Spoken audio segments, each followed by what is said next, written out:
Dear friends, this is Prithviraj from Bangalore connecting with you once again through this short message on God against false piety.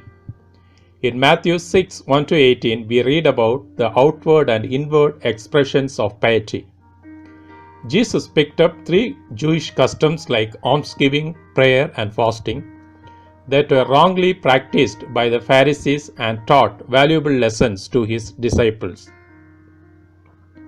The acts of righteousness were common in Judaism, and Jesus assumed that disciples were already practicing those acts. Alms were acts of charity and were sought by the unfortunates. Pharisees used to sound trumpets under the pretext of calling the poor, but inwardly they were seeking a vain glory for their charity. The public prayer was uttered at set times of the day. The devout Jews stopped wherever they were at the set time and recited the prayers in standing position. But the Pharisees used to position themselves in prayer where they can be easily noticeable by others, like in street corners. Their motive was not that God might accept them, but men might admire them for their piety. Fast in Jewish context meant going without food from sunrise to sunset. Fasting twice a week was considered as a sign of devotion. Jews used to disfigure their faces and put ashes on their heads during fasting as a sign of mourning. Jesus drew a contrast between his disciples and the hypocrites by instructing his followers to examine their motives. Jesus exposed the motives of pseudo-spiritual class and cautioned the disciples to guard their life against such hypocrisy. Jesus demands us to consider our motive of what we do and reminds us that if our motive is not of God, then not of God is what we will get.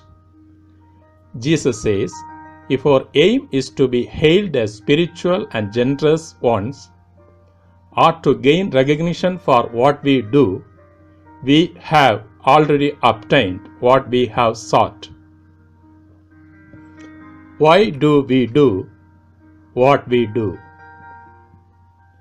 The message in saying that not let our left hand know what our right hand does is to keep our good works and generous giving concealed as much as possible.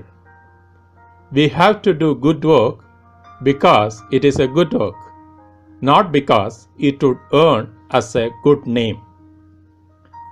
Our motive in helping others and serving others has to be bringing glory to God. In 1 Corinthians 10:31, we read as, whatever you do, do it all for the glory of God. Jesus emphasized the importance of personal and private prayers. Prayers are not meant to show our piety. We are taught to avoid vain repetitions in prayers. Prayers said in secret are more effective and are pleasing in the sight of God. Secret prayer is the secret of effective prayer. Our prayer can be simple, but it has to be sincere. And this doesn't mean that Jesus dismissed the corporate prayer which is done publicly. Jesus rejected external displays during fasting. Jesus asked his disciples to apply oil to the head and to wash their faces, which was normally done for joyous occasions. The point is that we should not seek vain glory for our spiritual efforts and activities.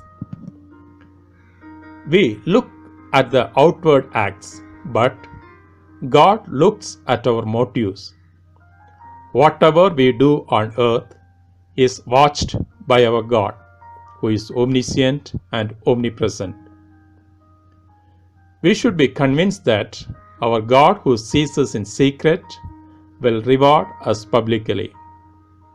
The most important thing in our Christian life is not what happens to us externally, but what we become internally as we live in Christ. Let us pray.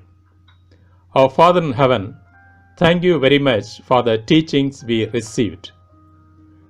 Help us not to seek glory to ourselves in anything we do in your name.